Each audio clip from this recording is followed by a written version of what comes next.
Depuis 2 ans, François Legault a pu octroyer des contrats sans appel d'offres à qui bon lui semblait et imposer des mesures de plus en plus injustifiées grâce au renouvellement par décret de l'état d'urgence sanitaire. Le débat des chefs aura lieu au mois d'août prochain où Legault devra répondre à plusieurs questions concernant sa gestion de la pandémie et son manque de transparence face à la situation désastreuse que le Québec a connue dans les CHSLD et RPA. Jusqu'à maintenant, les partis représentés à l'Assemblée nationale sont la Coalition Avenir Québec de François Legault, le Parti libéral du Québec avec Dominique Anglade, le Parti québécois représenté par Paul Saint-Pierre Plamondon, Québec solidaire avec ses 2 co-représentants Manon Mancé et Gabriel Nadeau-Dubois, ainsi que le dernier mais non le moindre, le Parti conservateur du Québec d'Éric Duhaime. Donc, nous sommes en ce moment devant le restaurant Milan à Longueuil où M. Legault va tenir son événement, puisque aujourd'hui, ce sont les élections partielles dans Marie-Victorin qui vont décider probablement un peu le portrait des élections qui vont se tenir le 3 octobre prochain.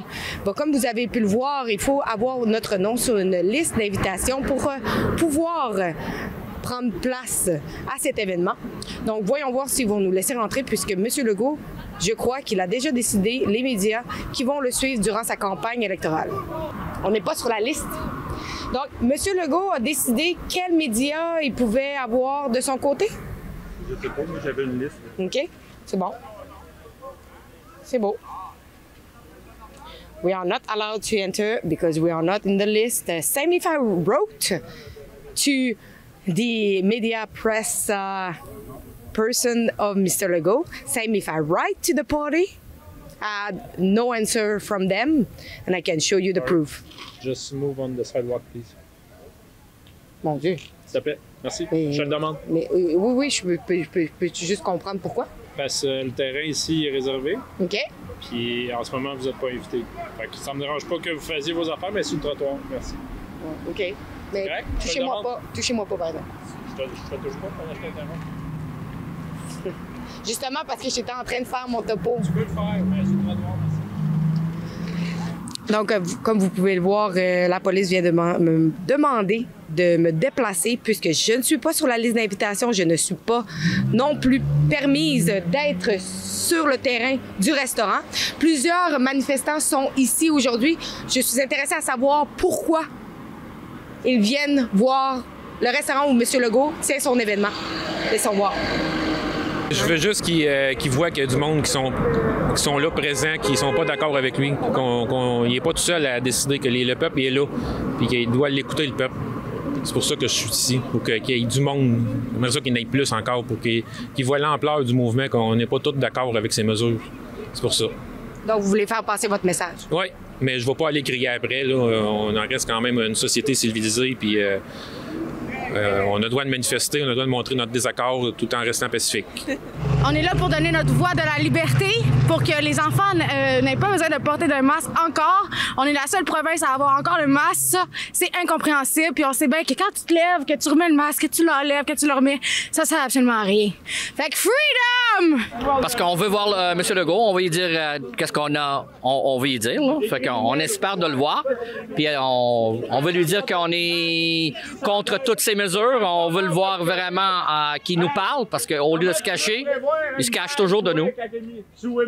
Comment vous allez faire pour faire passer votre message ce soir? Mais on va rester jusqu'à temps qu'il sort. Puis on espère que même s'il ne nous répond pas, au moins il va nous entendre. Tu vois une vague d'avance?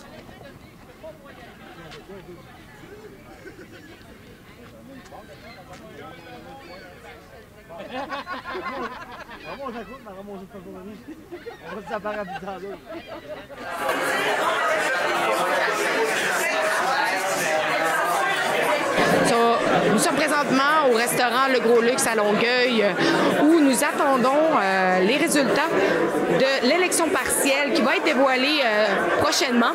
Nous sommes avec le Parti conservateur où nous avons pu assister à l'événement avec les autres membres et supporters. Donc nous allons voir qui va remporter le comté. janvier, février, on était à 1,9 %. Là, aujourd'hui, on nous donne à 10. Et à l'entrevue que j'ai faite à LCN avec Emmanuel Latraverse, on a dit que si on faisait au moins 10, c'était une grande victoire. Imaginez, si on fait 3 mois, même pas, on a augmenté comme ça. Imaginez le 3 octobre. On va ça comme ça. Donc, je me trouve en présence de Anne Casabonne, la candidate vedette pour le Parti conservateur du Québec. Elle a quand même récolté la 4e place pour les élections partielles dans Marie-Victorin. Anne Casabonne, comment vous trouvez les résultats? Est-ce que ça vous a surpris un peu? En fait, nous, on est parti à 1,9 %. On était en février à 1,9 %. Là, aujourd'hui, 3-4 mois plus tard, on était à 10. On a battu le Parti libéral du Québec, un des plus gros partis qui est subventionné. Nous, on n'a rien de ça. Alors donc, pour nous, c'est une immense victoire. On monte lentement, mais sûrement. Fait que là, si on a réussi à quintupler approximativement nos gains, imaginez le 3 octobre ce qu'on est capable de faire. Je rappelle qu'on a le pire bilan au Canada malgré toutes ces mesures-là. Moi, si j'étais un gouvernement et si je savais que les mesures avaient fonctionné, je serais fière de les montrer. Ça fait 2 ans qu'on les attend, on les a pas. Alors donc, pour moi, c'est un gros indice. En fait, pour nous, c'est un gros indice qu'on nous cache quelque chose et qu'on impose des choses aux gens qui ne devraient pas être imposées, sans preuve. Voilà. Est-ce que ça vous a surpris que ce soit la CAQ qui soit élue aujourd'hui? En fait, ça me fait de la peine que ce soit la CAQ qui soit élue aujourd'hui. Ça me fait beaucoup de peine, mais on va concéder la victoire. C'est les gens qui ont choisi, c'est les gens qui ont parlé de Marie-Victorin. Alors donc, on prend cette victoire-là un peu amèrement, mais on la prend. Ça a été pour plusieurs d'entre vous votre première expérience politique et c'est hyper important en vue d'élection générale. Ça a été une espèce d'école pour plusieurs et je peux vous dire qu'on a bien appris nos leçons. Puis le 3 octobre, M. Legault, vous allez nous avoir d'en face, on va être pas mal plus haut que ça, je vous enseigne un papier. Bien, je suis satisfait dans la mesure où on a connu une progression importante. On est passé de 0 à 10,5 % des votes. C'est quand même pas rien. Je suis satisfait aussi parce qu'on a battu l'opposition officielle ce soir.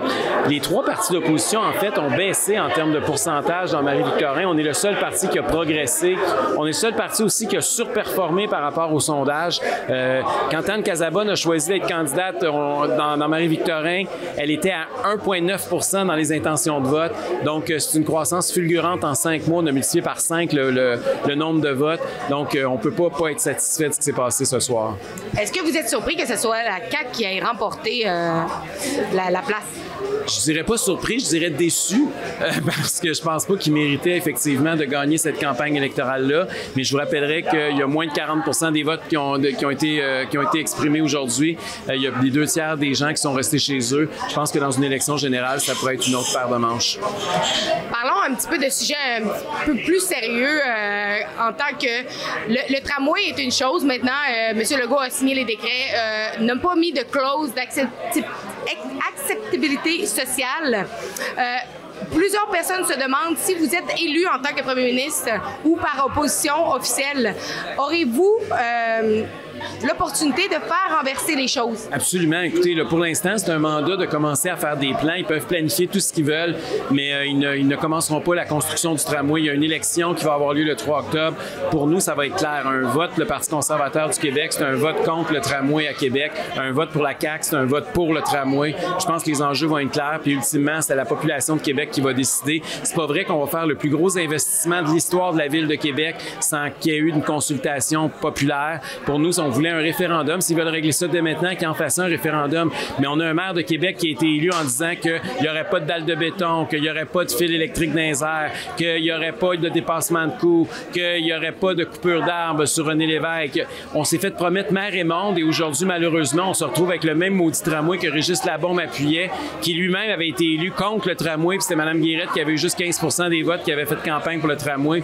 Donc, à un moment donné, ça va faire. Là. Le projet de tramway, les politiciens ont le droit de changer d'idée. parler, mais ils doivent consulter la population. Puis il n'y a pas d'acceptabilité sociale pour le tramway, on le sait, même les sondages le disent. La majorité de la population de Québec est contre ce projet. Et on sait que au niveau fédéral, M. Pierre Poilievre, qui est en train de se présenter en ce moment, est en train de parler d'arrêter la subvention pour la CBC. Au Québec, on sait très bien que les médias sont subventionnés. Est-ce que c'est quelque chose que vous envisagez d'arrêter de peut-être diminuer la subvention? D'abord, il y a deux choses. La CBC, évidemment, est financée par le gouvernement fédéral. Radio-Canada, c'est pas un financement du gouvernement du Québec. Deuxièmement, les subventions aux médias commencent à diminuer. Là, je ne dirais pas que c'est à cause de ça que la couverture commence à changer puis qu'on parle un peu plus de ce qui s'est passé dans les CHSLD. Mais il y a déjà un retrait qui est fait de ce niveau-là. Puis finalement, l'autre affaire, je pense que le financement, s'il doit en avoir, il faudrait qu'il soit minimalement indépendant. Ce qui s'est passé avec Radio X à Québec, c'est absolument déplorable qu'un média ne se fasse pas subventionner parce qu'il ne rapporte pas les nouvelles comme le gouvernement le souhaiterait. C'est pas digne d'une démocratie comme le Québec. Et là, on est en train de parler beaucoup de la monnaie numérique, la crypto-monnaie. À quel point que ça pourrait améliorer au niveau de l'inflation au Québec? Bien, c'est sûr que les crypto-monnaies, ça enlève une partie du pouvoir du gouvernement d'imprimer de l'argent pour créer de l'inflation. C'est un peu ça l'idée. Les politiques monétaires, encore une fois, c'est pas du ressort du gouvernement du Québec. Hein. C'est une prérogative, une compétence du gouvernement fédéral sur laquelle le gouvernement du Québec a bien peu d'emprise. Donc, comme vous pouvez le voir derrière moi, l'événement se termine. Le parti qui a été élu ce soir est le parti de la CAQ, Coalition Avenir, le parti de M. François Legault. Malgré tout, le Parti conservateur du Québec, avec Anne Casabonne, a récolté la 4e place. J'espère que vous avez aimé mon reportage et si vous désirez savoir tout ce qui se passe avec les élections au Québec, vous pouvez le faire avec électionquebec2022.ca. Merci beaucoup.